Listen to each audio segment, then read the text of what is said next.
All right, everybody. So we are back again with another guest appearance, and today we have MK Stangeland Jr. Did I say that correctly?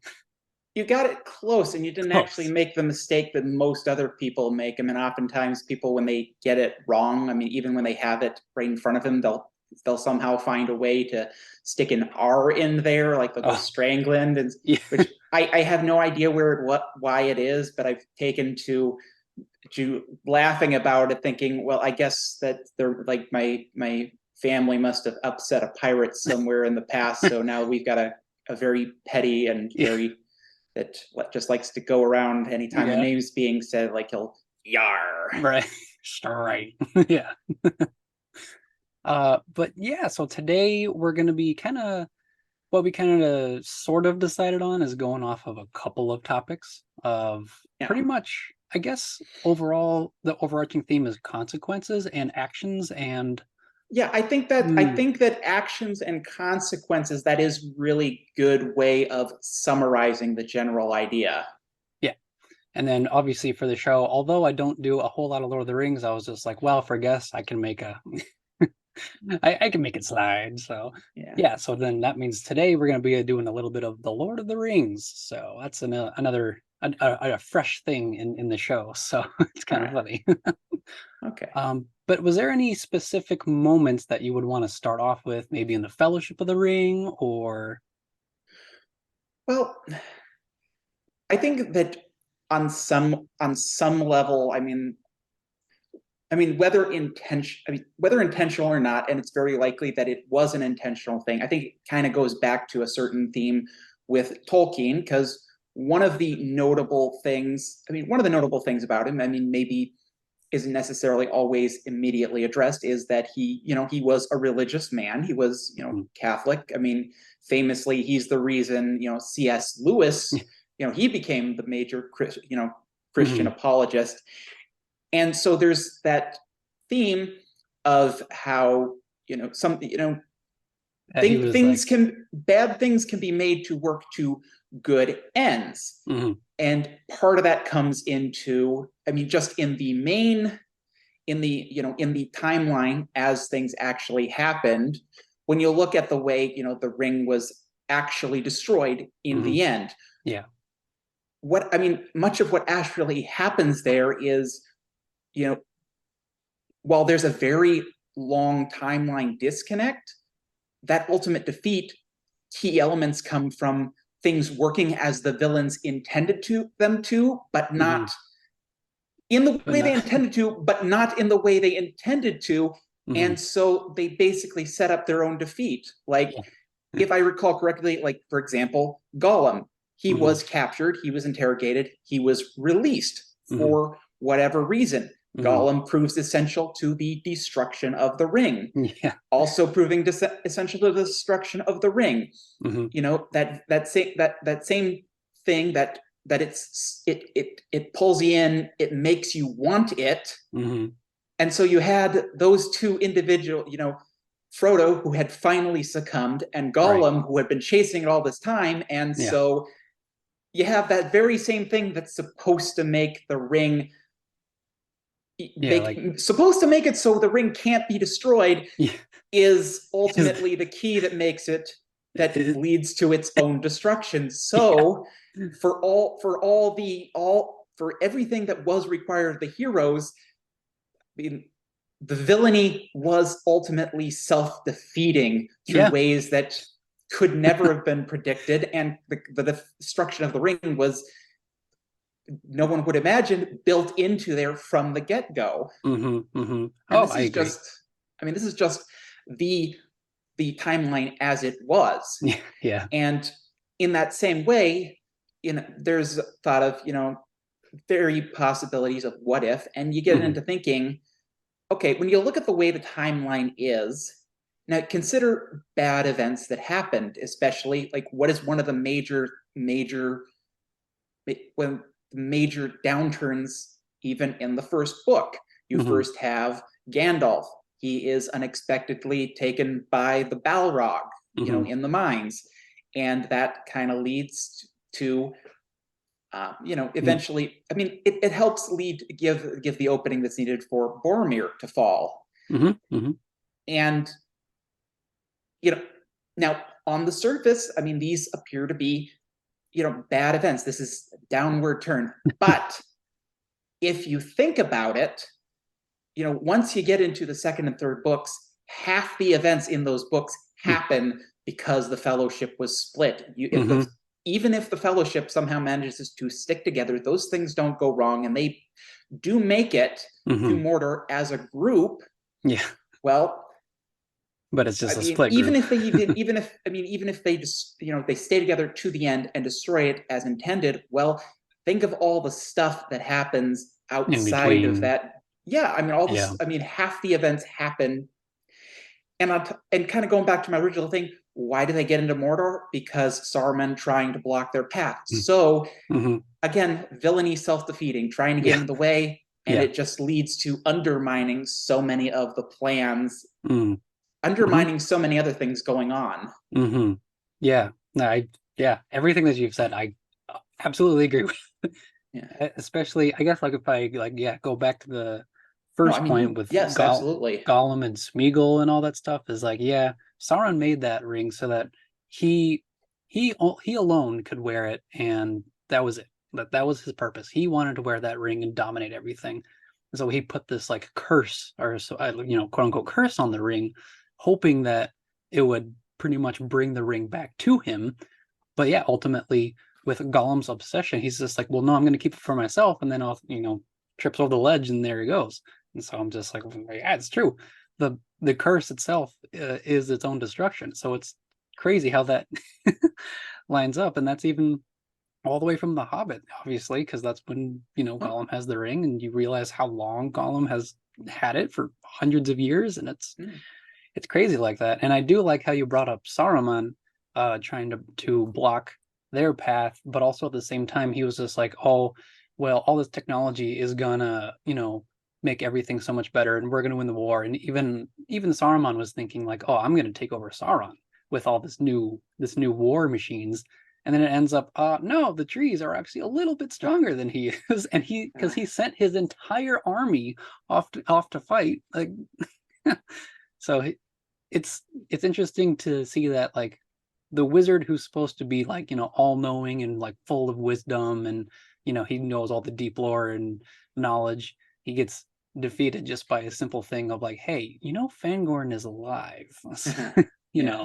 So I do like that whole concept. And I feel like, I mean, as you're touching on that, I think that's another where it's kind of a meta thing and maybe just a touch off topic. But when you talk about like where some of the inspiration that comes from, and somehow, I mean, even not necessarily bad things, but certain, like, infamously, where did like the trees attacking Isengard come from? Yeah. Well, because Tolkien, he saw what Shakespeare did. He was expecting something, said, no, that's not how it's supposed to be. I'm going to show you how it's actually supposed to be. It's like, a little like off topic, but it's one of those, like here, I mean, people, Shakespeare, he's renowned in history for a good reason, but imagine how, Tolkien is someone who actually got away with doing, no, I'm going to one up Shakespeare and show him how it should have been done. Oh yeah, it's awesome. But and then so like, I guess to kind of like tag along to that, there's a lot of things that you can add to the what if stuff. So I would ask, or for like this point of reference is like, what if, let's say, Saruman, what if he actually didn't send his whole troops over and they won the battle against the Ents? Like, I wonder what the turn of events would be if he would, because in the books, in Return of the King, he does the whole scouring the Shire, and he takes over the Shire because it's like last resort, stuff like that. But it kind of got me thinking. I was just like, well, what happened? What would happen if Saruman won the Battle of Isengard? Would he still take over the Shire, or would he go over, east and try to conquer Gondor and Rohan? And because he already had a foot in the door with Rohan, when he was, poisoning Theoden, so he already had this advantage of knowing their secrets. So I'm like, I wonder. Yeah, that is a good thing to consider, and it's especially because, yeah, I mean, one of the things that does allow the trees to, just run over the place Yeah. is, there's is basically Saruman. He grew, I mean, he grew complacent. He thought, I can just send out pretty much my whole force, Hmm. and hey, who's gonna bother me? I mean, the trees haven't bothered me so far. Hmm. So there, there's definitely I, Sorry. yeah, see, Yeah, it's I tricky to kind apologize of for like. because there's definitely because the thing about what is there are two ways you can do it. One, you can take the simple approach and think, just apply one thing, but then there's also the question of how, because all these events are definitely because Yeah. events are linked together. Yeah. There's Yeah. the Yeah. question of like, do I mean like, okay, he keeps his forces. Okay, so then there's the question of, okay, what is Rohan doing when Hmm. it doesn't, I mean, either it's, buckles down in Helm's Deep with nothing coming, or Hmm. the so there's, At I mean, least, yeah. does he perhaps, well, see, I'm coming because my mind thinks, okay, does he instead turn those forces against Gondor instead of Rohan? But then there's the Mm. question of, I mean, the forces he has are intimidating, but are just Saruman's forces, how much are they able? I mean, but I mean, compared to what's actually sent against, Mm. the city, Yeah. well, It's against how much is sent against Minas Tirith, how much do those forces actually contribute, especially when at the end of the day, it's all kind of I mean, mm. all those armies. I mean, even that huge army is rendered kind of meaningless Yeah. when, the Ghost Army shows Yeah. up. Like, Yeah. those things just run over everything, and it's like, Yeah. hey, how do you stop those things? Hmm. Hmm. Well, you can't really. No. But yeah, I don't know.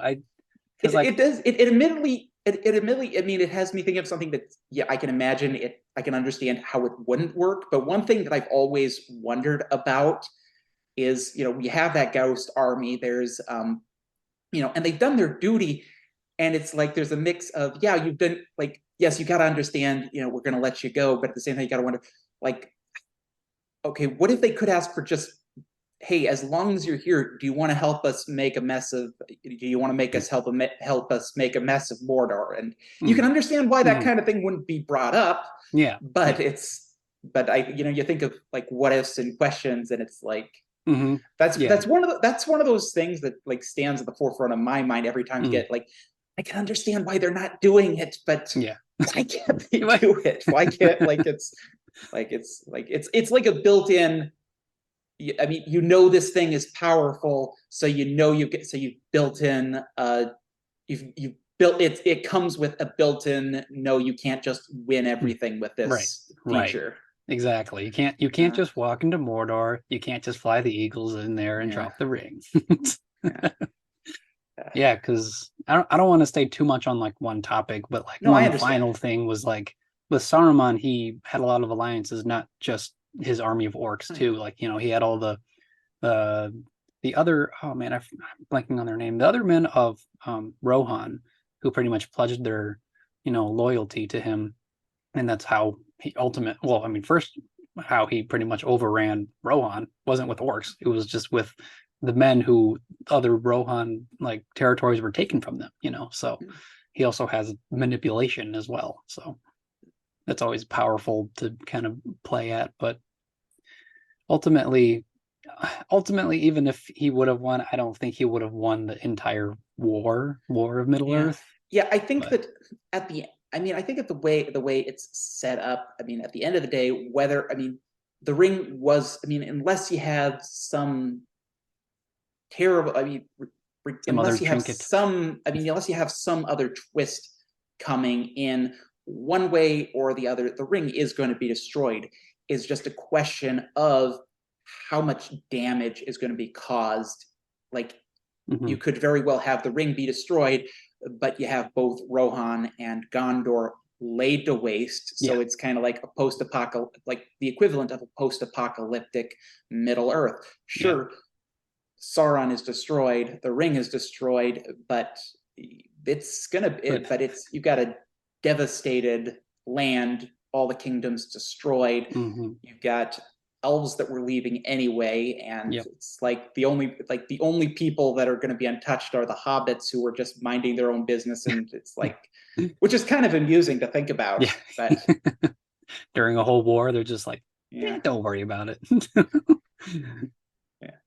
Which I um, think is one of those things that, why, I mean, hobbits, they're naturally appealing to people, and yeah. that's part of it. Yeah. Which, yeah, it's amazing. Like, man, if I'd be Hobbit, I would love it. I think everybody would say the same. Yeah. Yeah, so cool. I did enjoy that very much. One of the things, I guess, to kind of go back again is Gandalf's death. So obviously he comes back, but going back to what we were talking about is like, yeah, Gandalf's sacrifice means like, okay, well, now we need new leadership if there is any, because everybody was depending on Gandalf for Yeah. leading the way. He knows all the trails and Yeah, I mean, how to get there. he was kind of the glue that held the fellowship together. And while they didn't break apart right away, Mm, without him there, without his guidance, without his wisdom, I mean, that allowed those fractures to come through. He wasn't there to provide the foundation for the group to stand on. mm-hmm. Yeah. So that kind of got me thinking too, is just like, well, what if, and I go back to the what if Yeah. stuff, is that what if Gandalf actually, like how in the movies, he turns his back and then, the Balrog whips and, he Yeah. falls down or whatever.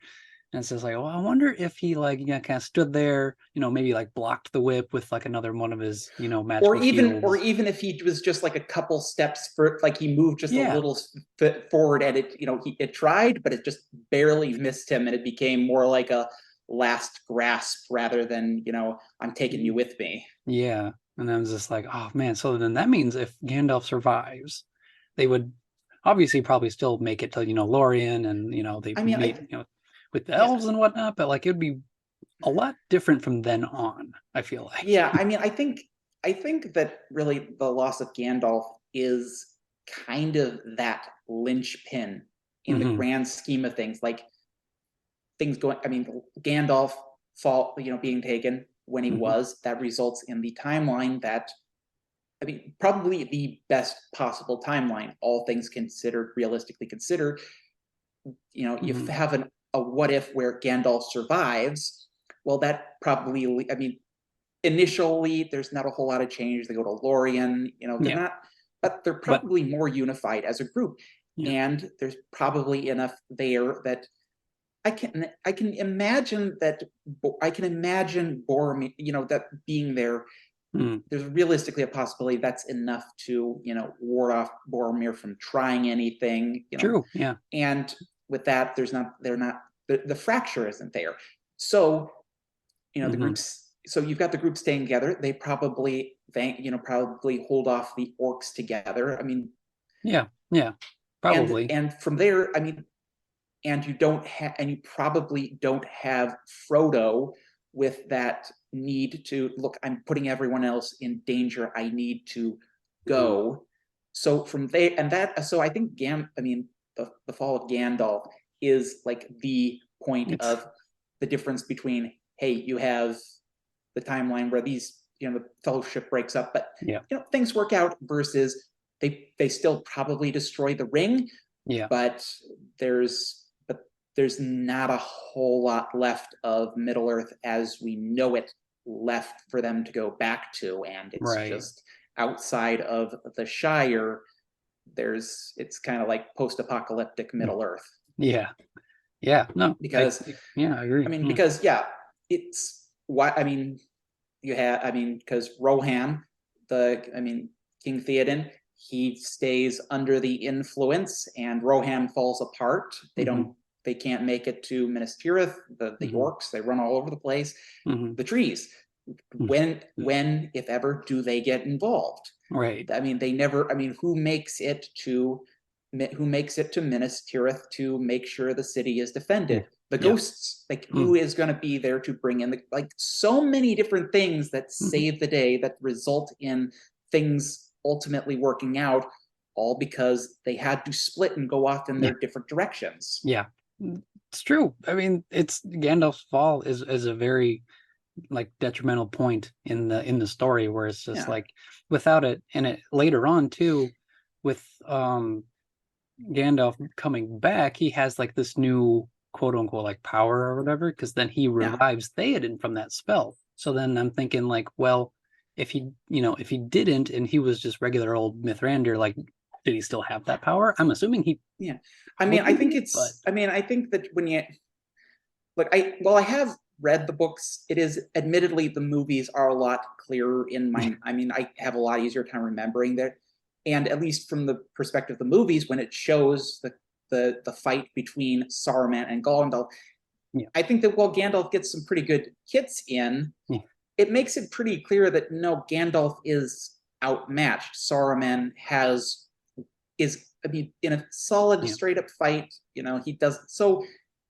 I mean, there isn't exactly anything that can match him straight up. Yeah, I don't know. I mean, it make it a little murky when you consider, he wasn't really able to do much to stop the Ents from overrunning his. Yeah, right. His tower. But yeah, I don't know, but I don't know. It's just kind of like interesting, and then so many. I agree too. Like the whole thing of the splitting of the Fellowship was like it was needed. I suppose. I mean, and that I think is like the key idea is that the splitting of the Fellowship, it's a sad event. On the surface, you think, oh no, how are they going to manage after this? But it's one of those things in retrospect where you realize, no, this is something that needed to happen so that there was a Middle Earth really worth saving to come home to. Yeah, exactly. And that, of course, that all goes right back to what we started with on that conversation, is that bad consequences can still lead to all that character development and that strength within themselves, and they can persevere through thick and thin, and they all separate and they hope that they can see each other, but they still have to keep going. So like that whole one bad thing can lead to a really great thing. I'm sorry, my cat's in the way. But I just to bring it all the way around, it's very true. And that's just like one example in the whole story of the bad example leading to something good. Right. But like, and I always go back to the whole, possession of Theoden, like, sure, he's, possessed and his land is being overrun, but that means that leads, Gandalf to go over to lead, Aragorn, Legolas, Gimli to be like, hey, we need to stop this before it gets any worse. So that bad thing of Theoden, and when he wakes up from his sleep, he's just like, well, this is bad. I got to do something about it. And bad consequences leads to another thing. So sometimes you can't always be certain what will result from, what the consequences will be of things. It's like there's that old fable of the good thing, bad thing, good thing, bad thing. Oh, hey, this thing is good. Then the guy says, well, is it? It turns out it be something bad. Oh, this is bad. Is it? Results in something. It's I can't recite like this sequence of events off the top of my head, but it's one of those, hey, you never know what is actually going to result from.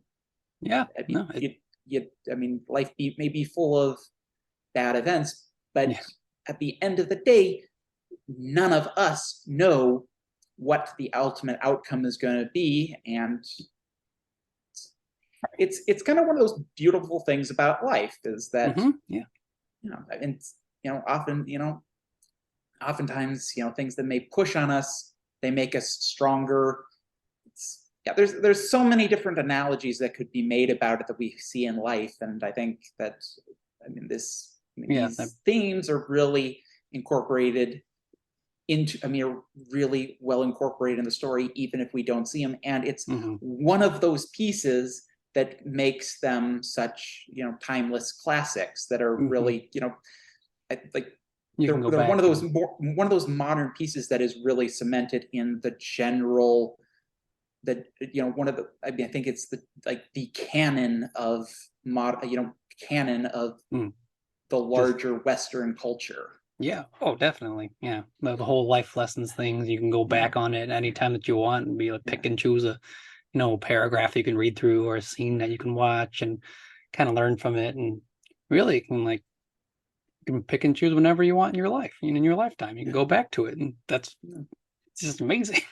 Mhm. I So, agree. I agree. yeah.